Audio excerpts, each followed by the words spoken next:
Hey guys, this is Preeti. Welcome back to my channel. Guys, आज हम बात करने वाले हैं एक इंडोनेशियन हॉरर मूवी के बारे में जिसका नाम है जनीन। ये फिल्म 2020 में रिलीज हुई थी। IMDb पर इस फिल्म का रेटिंग है 4.8 आउट ऑफ 10 और 83% गूगल यूजर ने इस फिल्म को लाइक किया है। इस कहानी की शुरुआत होती है एक छोटी सी लड़की को दिखाते हुए जो अपने कमरे की तरफ जा रही थी, मगर उससे पहले ही एक दूसरा दरवाजा खुलने की आवाज होती है और ये लड़की उस तरफ खींची चली जाती है। ये रूम किसी बच्चे का लग रहा था। बच्चों के खिलौने, बेड, स्ट्रोलर सब कुछ बिखरा पड़ा था। इस लड़की को कमरे में अजीब सी घुटन महसूस होने लगती है। किसी बच्चे की रोने की आवाज सुनाई देती है और अचानक से ही बिजली चली जाती है। अंधेरे कमरे में इस लड़की को स्ट्रोलर पर कोई दिखता है, चादर के नीचे। जैसे ही वो चादर को हटाने जाती है, हमें पता चलता है ये तो बस एक सपना था जो दिनार देख रही थी। दिनार एक प्रेग्नेंट लेडी है जो अपने पति रांडू के साथ एक आलीशान घर में रहती है। उसके प्रेगनेंसी का ये चौथा महीना चल रहा है। इस समय वुड बी मॉम्स को काफी सारे तकलीफें झेलनी पड़ती हैं, जिनमें से एक है इंसोम्निया। दिनार का हाल भी सेम ही है। आज भी बहुत मुश्किल से उसे नींद आई थी, लेकिन रोज की तरह कुछ घंटे के अंदर ही वो टूट भी गई। आजकल पता नहीं कैसे कैसे सपने देख रही है वो। नींद टूटने के बाद याद तो नहीं रहता, मगर देखते वक्त डर बहुत जाती है वो। आज जागने के बाद उसकी पहली नजर पड़ती है खिड़की की तरफ। उसे पक्का पता है उसने सोने से पहले इसे बंद की थी, तो फिर ये खुल कैसे गई? दिनार जल्दी से खिड़की को बंद करने जाती है। सामने वाले घर में इतने रात भी लाइट जल रही थी। वहां पर कुछ भी नहीं था, मगर पता नहीं क्यों दिनार को अजीब फील होता है, जैसे किसी की नजर उसे देख रही हो। वो जल्दी से खिड़की को बंद कर देती है और ठीक तभी उसके पेट में बच्चा किक करता है। ये उसकी फर्स्ट प्रेगनेंसी है, तो वो तो डर ही जाती है। तब तक उसका पति भी वॉशरूम से लौट आया था। वो दिनार को कल डॉक्टर के पास ले जाने की बात करता है एंड फाइनली वो दोनों जाकर सो जाते हैं। नेक्स्ट मॉर्निंग जब वो लोग डॉक्टर के पास जाने के लिए रवाना हो ही रहे थे, ठीक तभी दिनार के साथ मुलाकात होती है उनकी नेक्स्ट डोर नेबर सुकमा की। उसने लास्ट वीक ही इस घर में शिफ्ट किया है। वो दिनार को काफी वार्मली ग्रीट करती है, कुछ ज्यादा ही अफेक्शनेटली उसके पेट पर हाथ रख के कहती है प्रेगनेंसी का ये समय काफी सेंसिटिव होता है, उसे अपना ख्याल रखना चाहिए। बात तो बिल्कुल सही है, मगर रांडू को ये औरत कुछ ठीक नहीं लग रही थी, तो वो दिनार को बुला लेता है और उनके जाने के बाद हम सुकमा को अपने पेट पर हाथ सहलाते हुए देखते हैं, एज इफ वो खुद भी प्रेग्नेंट हो। उधर डॉक्टर के पास जाके उन्हें पता चलता है कि सब कुछ बिल्कुल ठीक है और बहुत जल्द दिनार एक बेबी गर्ल को जन्म देने वाली है। रांडू और दिनार दोनों ही बहुत खुश हो जाते हैं, मगर उसी रात जब दिनार घर में अकेली थी तो वो कुछ अनयूजुअल एक्सपीरियंस करती है। डिनर रेडी करते वक्त कोई उनके दरवाजे पर नॉक करता है। दिनार को लगता है रांडू आ गया होगा, तो वो जल्दी से दरवाजा खोलने जाती है, मगर ठीक तभी बिजली चली जाती है और हड़बड़ी में मैदे से भरा एक पॉट नीचे गिर जाता है। अगले ही पल बिजली वापस भी आ जाती है, मगर दरवाजे पर कोई नहीं दिख रहा था। अजीब बात है, लेकिन जैसे ही दिनार लौटने लगती है, दूसरी बार कोई नॉक करता है और इस बार रांडू आया था। दिनार उसे डांटती है उसे डराने के लिए, मगर रांडू कहता है उसने तो इससे पहले नॉक किया ही नहीं। फिर भी दिनार को लगता है वो मजाक कर रहा है उसे डराने के लिए। वो उतना ध्यान नहीं देती, लेकिन उसकी नजर जमीन पर पड़ते ही उसके रोंगटे खड़े हो जाते हैं। जमीन पर किसी के फुटप्रिंट्स बने हुए थे उस मैदे से। दिनार को पता है ये उसका नहीं है, लेकिन रांडू कुछ भी सुनना नहीं चाहता था। वो दिनार को खींचकर एक कमरे में ले जाता है, उसके लिए एक सरप्राइज है। हम देखते हैं ये तो वही नर्सरी है जो दिनार के सपने में हमने देखा था। इस घर में आने के बाद से ही रांडू इस रूम को सजा रहा था, इसीलिए कभी दिनार को भी आने नहीं दिया। कमरा दिनार को तो बहुत पसंद आया था, स्पेशली वो स्ट्रोलर। इसी कमरे में वो दोनों डिसाइड करते हैं कि बेटी का नाम रखेंगे सिडनी। लेकिन जैसे ही वो लोग कमरे से निकलते हैं, कमरे का लाइट ऑफ होता है। हम कुछ चीजों को हिलते हुए देखते हैं अपने आप, और क्लोजेट का दरवाजा भी अपने आप ही खुलने लगता है। दूसरी तरफ हम किसी और को काला जादू परफॉर्म करते हुए देखते हैं। लगता है उनकी खुशी को किसी की बुरी नजर लग गई। नेक्स्ट डे सुबह फिर से दिनार की मुलाकात होती है सुकमा से, जो वैसे ही दिनार के पेट पे हाथ रख के उसे वार्न करती है। दिनार को बहुत इरिटेशन फील होता है। वो घर भाग आती है और घर में उसे किसी के गुनगुनाने की आवाज सुनाई देती है जो उस नर्सरी से आ रही थी। दिनार जल्दी से चेक करती है, मगर उसे वो कमरा खाली मिलता है। ऑब्वियसली और कौन होगा।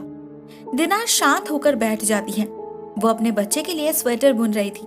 गलती से उसका वुल का गोला नीचे गिर जाता है। जैसे ही दिनार उसे उठाने जाती है, हमें क्लियरली वहाँ उसके पीछे एक लड़की दिखती है जो अचानक से उसके बिल्कुल सामने आ जाती है। दिनार तो डर के मारे चिल्लाने लगती है, लेकिन इन रियलिटी ये तो रांडू था।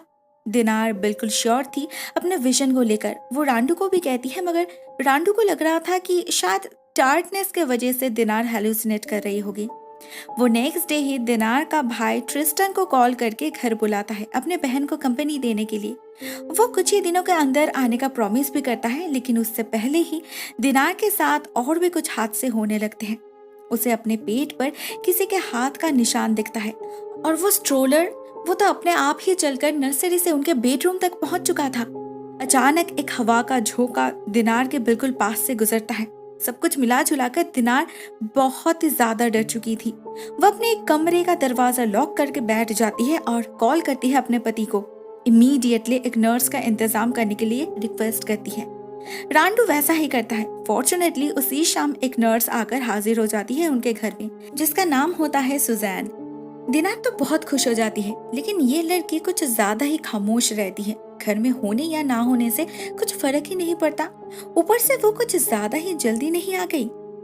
दिनार के मन में बहुत सारे सवाल उठने लगते हैं। नेक्स्ट डे रांडू के निकल जाते ही हम सुकमा को देखते हैं सुजैन पर नजर रखते हुए, और घर में दिनार उससे एप्पल मांगती है, मगर वो कुछ जवाब दिए बिना ही निकल जाती है।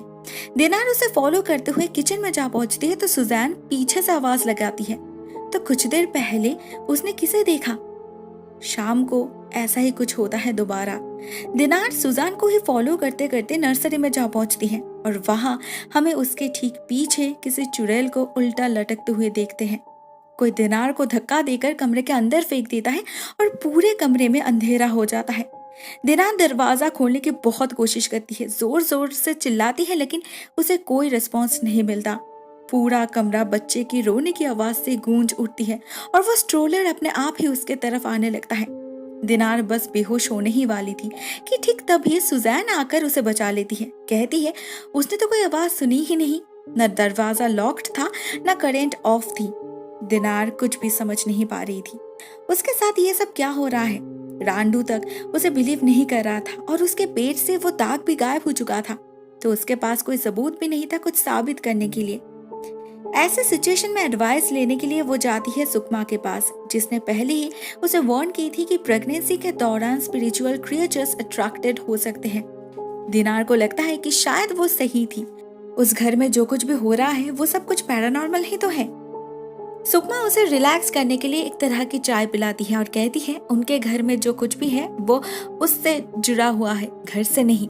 वो इससे ज्यादा कुछ कह पाए इससे पहले ही रांडू आकर दिनार को ले जाता है। उसे ऐसे किसी स्ट्रेंजर के घर जाना बिल्कुल भी पसंद नहीं, लेकिन वो हैरान हो जाता है इस सुकमा को उसका नाम कैसे पता।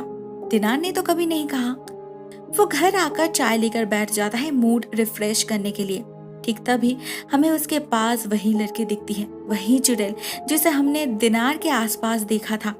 इसका एक ग्लिम्स रांडू को भी दिखता है। नेक्स्ट डे ऑफिस से लौटते वक्त उसे रेडियो पर सिर्फ बच्चों की आवाज सुनाई देने लगती है। कोई लड़के उसका नाम लेकर चिल्लाते भी हैं।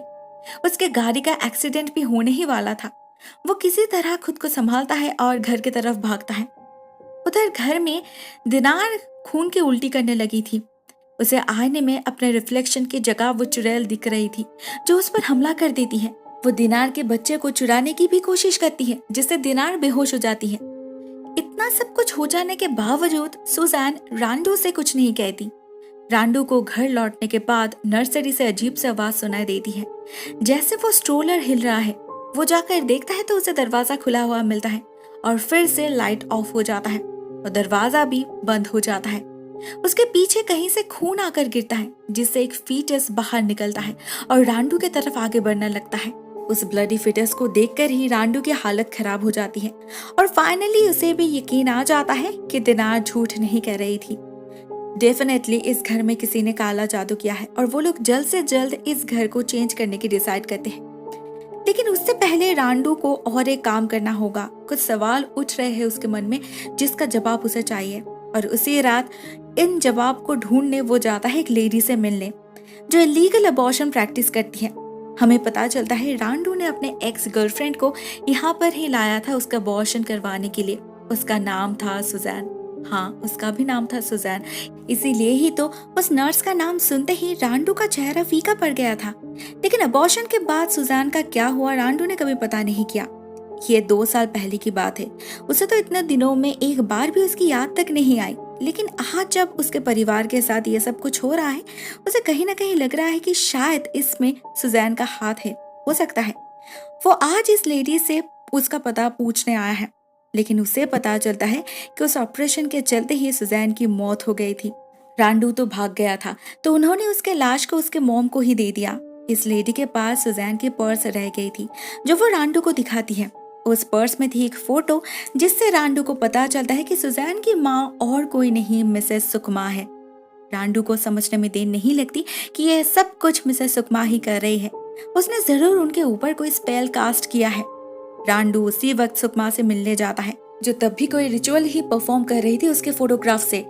रांडू उस पर बहुत चिल्लाता है, उसे कोसता है, लेकिन एट लास्ट सुकमा कहती है कि वो उन पर कोई जादू टोना नहीं कर रही थी, वो तो उन्हें बचा रही थी अपने बेटी से, उसके गुस्से और नफरत से।